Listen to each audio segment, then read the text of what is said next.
stuff all over you find in the Western District, but when it's all melted down, it's all the same stuff.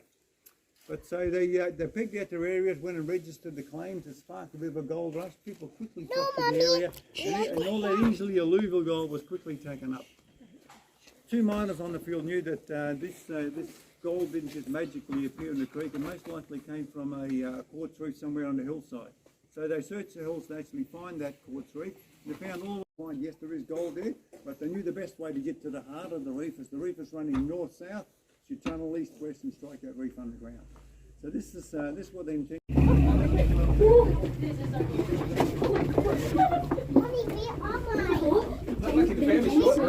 We are here in the tunnel. No.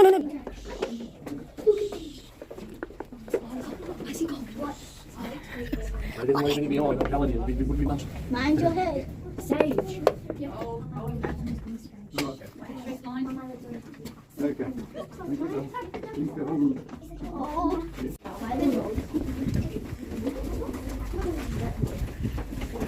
Good for your ass, man. Don't slip, guys. It's going to be painful. You need to.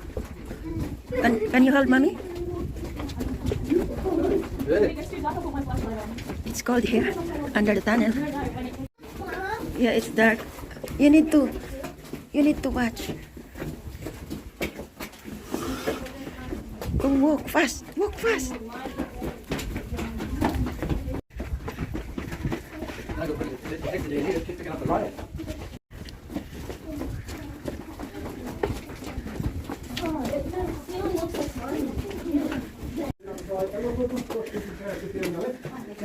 Face me, all the other keep the ball behind you. And keep the far away. And rock is right above your head.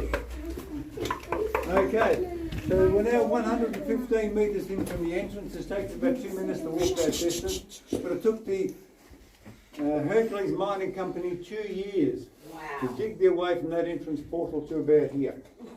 So that just shows you just how hard that rock is, and it shows you just what sort of tools they were digging with. This is what they're digging with. This is known as a hammer and tap.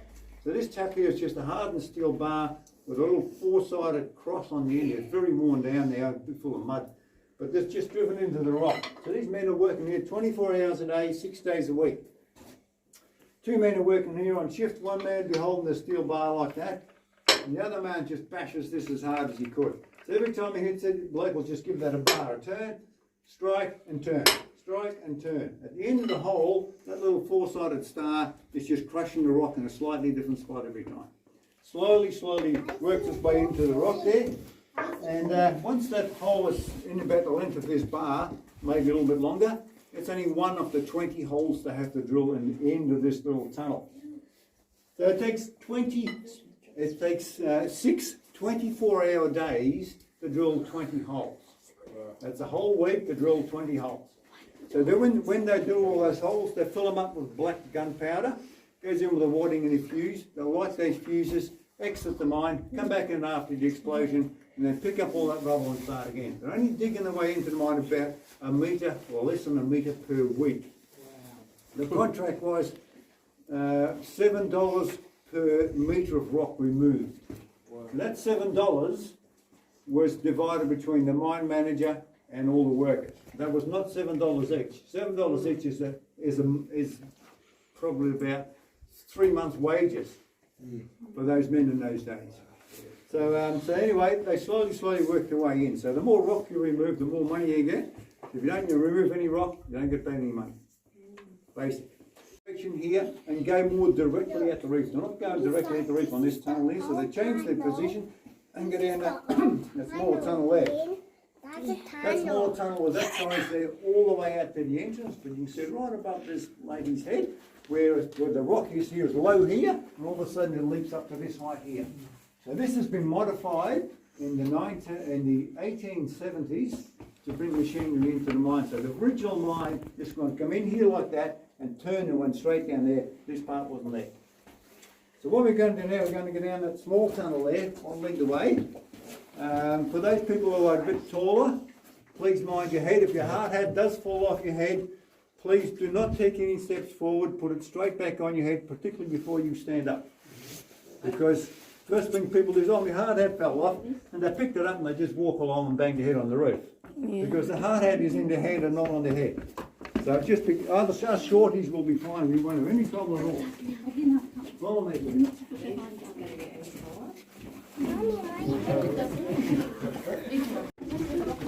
You need to watch, okay? Watch your step. Come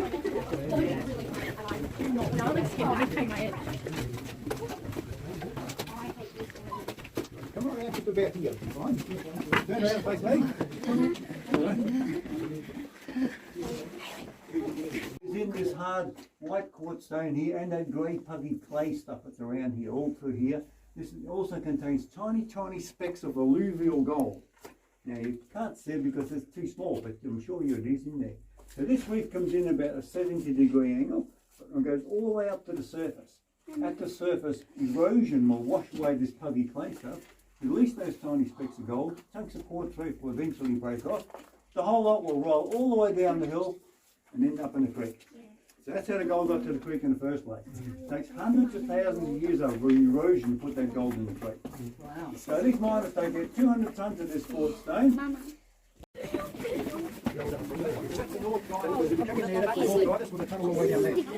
Doug, there's a tunnel over there. There's a tunnel over there. Wait, only in the railway.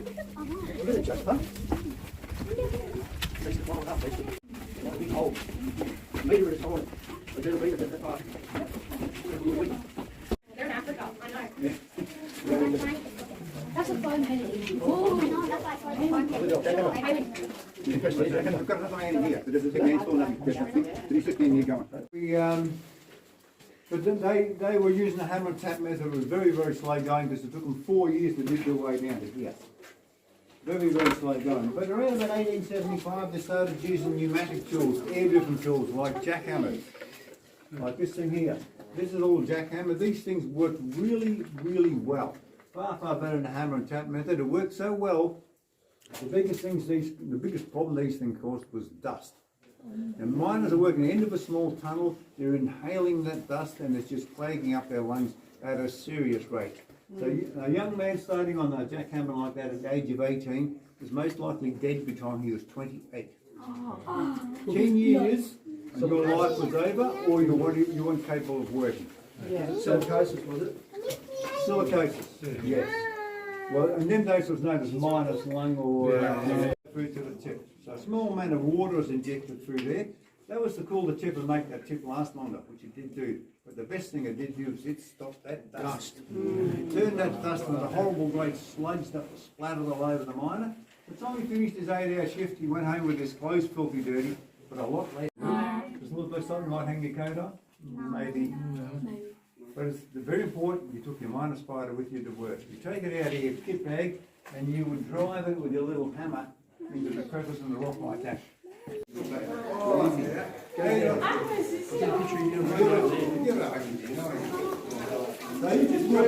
you can move plenty of room in here, you can move right in. Baby James looks like Thomas. You see that? Looks like Thomas. It's long and 2 metres diameter. So these boilers are filled up with water. You light a wood fire up one end. That wood hits that fire until that hits that water until it turns to steam. It works similar to a steam train. And once that steam is under pressure, it will run an air compressor, and that compressed air will run all the tools and put them in the mine. So they start. With that first boiler sitting right here, we burn somewhere between 5 and 6 tons of water per day. So when this mine was in full operation, this mine had 5 boilers in this mine. So they're now actually burning somewhere between 30 and 35 tons of wood a day, 6 days a week, as many days of the year we keep this mine operating. All the wood's coming from the trees around the hillside around Walhalla. At the end of the mining period, there's not a usable tree standing around Walhalla for 8 kilometres in any direction. So as you can see now, this happened more than 150 years ago, that's well, 120 years ago, but you can see that this nature has a way of killing man's garden on the planet. It takes a bit of time. What's going on the wire, Richard? The wire. Now at the root you can see these bolts in here. Yep. They go in about 3 metres. They go with a chemical resin, and here's the bolts of the rock. It holds everything in one solid mass. So you can't get chunks falling out, and the mesh is put on there, you've got smaller pieces put on your head. It's very much, it's a safety device, and that's why it's up there. Because we've got a wide open span. Hold this one wide open corner over there. They go in all different directions. This was done in 1982 to 1986.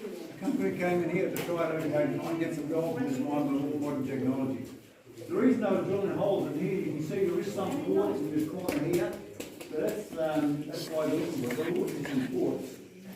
Now, I still have that drilling bit just over here. Crashing in the mud.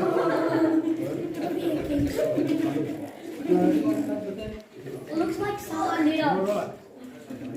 Now, so this is the drilling bit. So this is the modern day drilling bit. These things are worth Baby James, come on. $1,000 You are dirty. each. They're diamond, industrial diamond teeth on this end here. You see that little sparkly bit you see in the light? I tell you, they are industrial diamond. So these things set up there, and they set up, they screw a length of pipe in the end here, set up a machine that just grinds its way into the rock. When it's in one length of pipe, they just add another length in, and then another and another and another, and keep going. So these things will go in 200 metres. These things will go in for 1 kilometre and take out this very, very long, thin sample of rock. So this is what they're looking for, quartz sample rock. So why are we drilling holes in this rock? We're looking for what?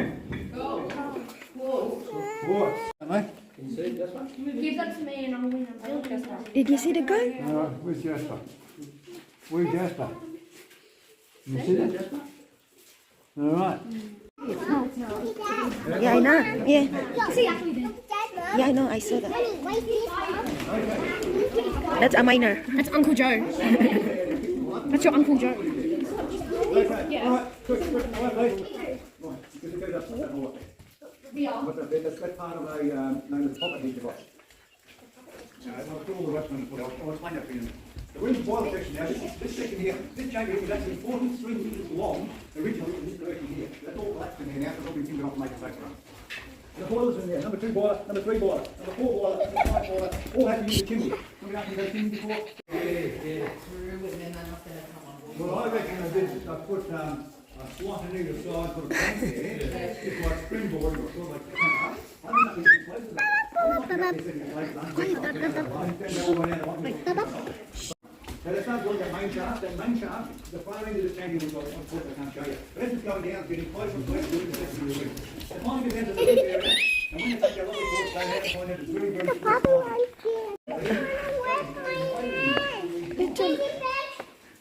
In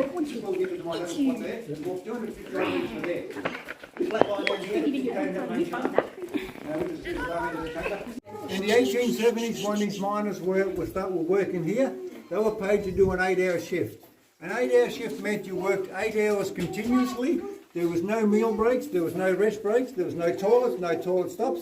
If you didn't like those conditions, well, just stand outside the mine, there's plenty of people who are going to take your spot.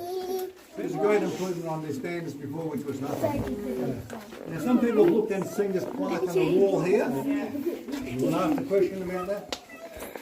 So these, in 1982, when they did that core sampling in the other chamber there, they were drilling holes in the wall. The mine manager came in here, his name was Paul Steinbacher. He was a 30-year-old family man. Replaced all these timbers as they're going through the mine, because the mine had not been used for about 75 years. It was a very dangerous condition. So they replaced all these timbers. When they went into that main chamber, the main chamber was fully open, there's no collapse there. And they lifted the safety plug off that 900 metre plus hole in the ground to find that all the timbers in there had rotted and fallen into the centre. They crisscrossed, and all the loose rock on the top had fallen on top of there and caused a large blockage. They fallen into that area, there was some explosives to try and blast that blockage down out of the way. But no sooner had he stepped on it, and it just cracked all around the edges, and the whole lot just disappeared into the darkness. Of course, the vacuum sucked the whole top of the shaft in on top of him, and a great section of the roof crashed into the main chamber. That's enough for us. This is not how they got in the rain, it's not safe to drink. Tea, they boil the water and make tea. Gonna see.